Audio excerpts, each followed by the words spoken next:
بطني فيها نونو صغير بيعيط. عايزة سكينة عشان افتح بطني عشان النونو يطلع. انت مجنونة؟ ده انت عيلة لسه. مين قالك كده؟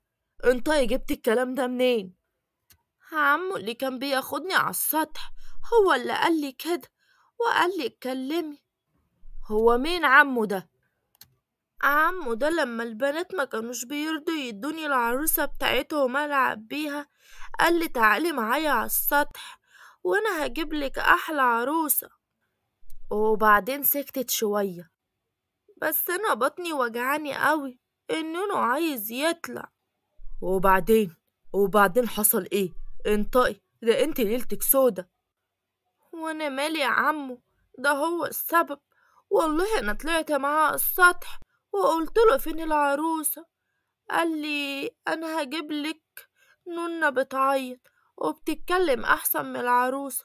فرحت قوي، الكلام فرحني، وقلت له هي فين العروسة عشان نلعب سوا. ضحك وقال لي عايزة بطنك يكون فيها نونو صغير. وبعدين سكتت شوية وقالت ببراءة: بس انا هبقى ام ازاي؟ هو انا ينفع افتح بطني واطلعه دلوقتي؟ كملي كملي، ايه اللي حصل تاني؟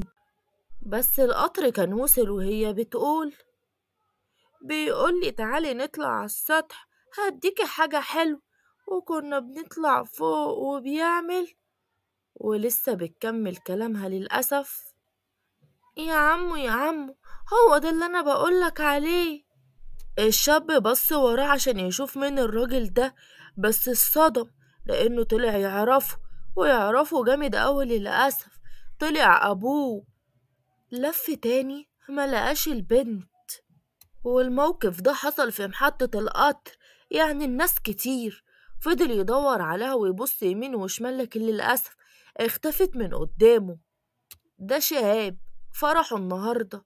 أبوه يعتبره عمدة البلد، وعشان من عوايدهم وتقاليدهم إن العريس وأهله يلفوا على كبارات البلد يدعوهم، فكان في بلد جنبهم فيها ناس. راح هو وأبوه والغفر كانوا معاهم عشان يشوفوا الناس قرايبهم، وكانوا واقفين مستنيين القطر. ومرة واحدة لفت نظره طفلة واقفة عمالة تحط ايديها على بطنها وتخبط بايديها على بطنها. استغل فرصة ان ابوه مشغول مع القطر وقال يشوفها. بس المصيبة انها قالت ان في بطنها نونة، يعني حامل، وهي اساسا طفلة، واللي هو شاكك فيه انها مختلة عقليا. المصيبة الاكبر من كده ان لما سألها مين اللي عمل فيكي كده، قالت له عمو اللي وراك ده. وطلع ابوه عمدة البلد. قال يمكن يكون بتكذب او مش عارف او بتشاور على اي حد، قال يتأكد منها تاني. بس للأسف البنت اختفت وملهاش أثر. فعل صوت أبوه وبيقوله: واقف عندك بتعمل ايه يا شهاب؟ أصل وبدأ يتهته ومش عارف يجمع الكلام. مالك يا ابني؟ ايه اللي حصل؟ شهاب وهو بيجمع قوته قاله: مفيش يا حاج. طب يلا عشان نلحق القطر طالما مفيش. وهو وابوه والغفر ركبوا القطر، بس شهاب كان كل تفكيره في البنت اللي شافها. ده حتى ملحقش يعرف اسمها، وحتى لو فتح ابوه في الكلام هيقوله ايه وهو ما يعرفش للبنت اسم ولا يعرف حاجة. ويا ترى البنت دي صادقة ولا لأ، ولا كدابة؟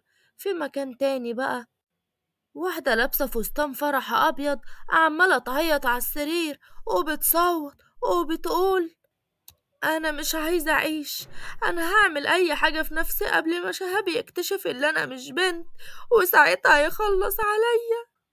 اخرس يا نجاة، جبتلنا العار والفضيحه. لو سمعك ابوكي هيموت من الفضيحه. منك لله يا بنت بطني، منك لله. نجاة نزلت تحب على رجل امها: انا غلطت يا امي، اعمل ايه؟ انقذيني يا امي، ما تسيبينيش اتجوز النهارده، هيخلص عليا.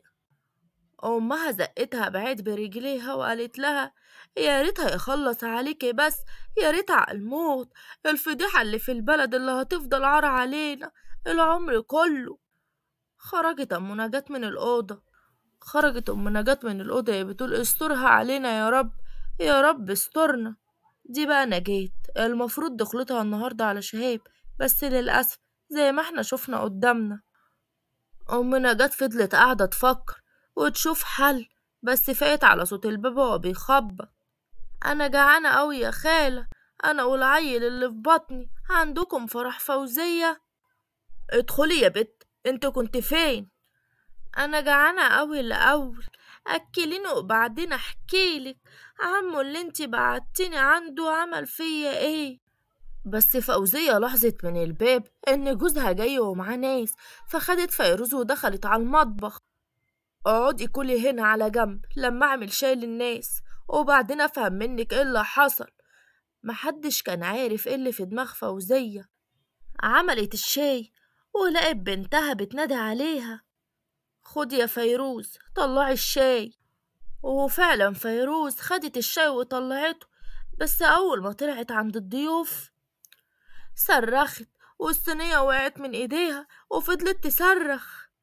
فيروز وهي بتحاول تجري على الباب حصل اللي ما كانش فيه الحسبان. انا حامل ودخلتي النهارده، لازم اتصرف، لازم اعمل اي حاجة عشان اخلص من المصيبة اللي انا فيها دي. فضلت افكر مش عارفة اعمل ايه، ودماغي تودي وتجيب، بس للأسف ما فيش حلول غير ان اموت نفسي او اهرب من هنا. وفي الاخر قررت ان خلاص لازم اخلص من الدنيا دي، وقررت ان انا اموت نفسي لاني مش هعرف اهرب من هنا، وعشان ما اجيبش لاهلي العار طول العمر يبقى اموت نفسي. وفعلا ابتديت ادور على حاجة عشان انفذ بيها الخطة، ولقيت قدامي ازازة مبيد حشر، قلت هشربها وارتاح من الدنيا. وفعلا شربت الازازة، ومجرد ثواني وقعت من طولي، ما بقتش حاسة بحاجة خالص. بس آخر حاجة كنت حاسة بيها إن أنا كنت مبتسمة عشان ارتحت من المصيبة اللي أنا شايلها في بطني. واللي هيسألني ويقول لي مين ومين أبو اللي في بطني ولا هو راح فين، هقول للأسف حبيته وحصل اللي حصل ما بينا وسابني. والمصيبة إني ما قدرتش أتكلم ولا أقول لحد هو مين، لازم السر يموت معايا. وجه العريس وفضلت ارفض واقول لابويا بلاش بلاش، لكن للاسف ابويا صمم ان انا اتجوزه، وده اخر تصميم ابويا وعناده معايا. اديني خلصت من الدنيا. دخلت ام العروسه عشان تطمن على بنتها، بس للاسف لقت بنتها واقعه على الارض وقطع النفس خالص. بدات ام العروسه تفوق في بنتها عشان تطمن عليها، بس للاسف ايديها كانت ساعه قوي. ام العروسه ما كانتش متقبله ان بنتها خلاص راحت، وبعد شويه بدات تصرخ وتقول الحقوني الحقوني، بنتي قطع النفس. فيروز البنت الصغيرة أول ما شافت الراجل فضلت تجري في الجنينة. وشهاب كان سامع حكايتها قبل كده منها، جري وراها ومسكها وقال لها تعالي فهميني ايه اللي بيحصل، وانت رحت فين؟ انا دورت عليك وما لقيتكيش. بس هي كانت خايفة تتكلم، وشهاب لاحظ كده وقال لها انطقي ما تخافيش، وقولي في ايه وما تخافيش، مين اللي عمل فيكي كده؟ بس للأسف ما لحقتش تتكلم بسبب صوت صريخ فوزية أم العروسة. حاولوا يفوقوا فيها لكن للأسف كانت ماتت. الكل في حالة انهيار ومحدش مصدق اللي بيحصل، ومامتها كمان، والكل بيصرخ والكل بيصوت. بس البنت فجأة نطقت وقالت أنا كنت عارفة أنا كنت عارفة إنها هتخلص على نفسها زي ما أنا كمان هخلص على نفسي. أصل هي شايلة في بطنها نونو، وأنا كمان زيها في بطن نونو من عمه ده.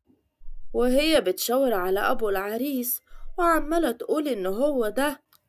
بالنسبة لفيروز، فيروز دي كانت بنت صغيرة جدا، كانت شغالة عند نجاة ومتربية عندها عشان ملهاش أهل، وكانت عندها تخلف عقل بسيط. كانت بتشوف نجاة وهي بتعيط عشان نجاة يا عيني كانت حامل، واللي ضحك عليها أبو شهاب محسن، كان راجل وحش قوي، ضحك عليها وأغراها لما أخد منها أعز ما تملك. وأول ما بدأت تقوله إنها حامل وهتفضحه في وسط البلد، قال لها خلاص هجوزك ابني واسكتي. واحد ما يعرفش ربنا وما يعرفش الحلال من الحرام. وعشان نجاة كانت طيبة وغلبانة، بقت تعيط وحكت لأمها إنها حامل، بس ما قالتلهاش حامل من مين. في الوقت ده فعلا كان محسن جاب شهاب ابنه ويتجوز نجاة. كله ده بيحصل، واللي شايفة كله ده فيروز. وفيروز صاحبة نجاة، وعشان نجاة ما كانش لها حد تتكلم معاه غير فيروز، كانت حكيلها كل حاجة.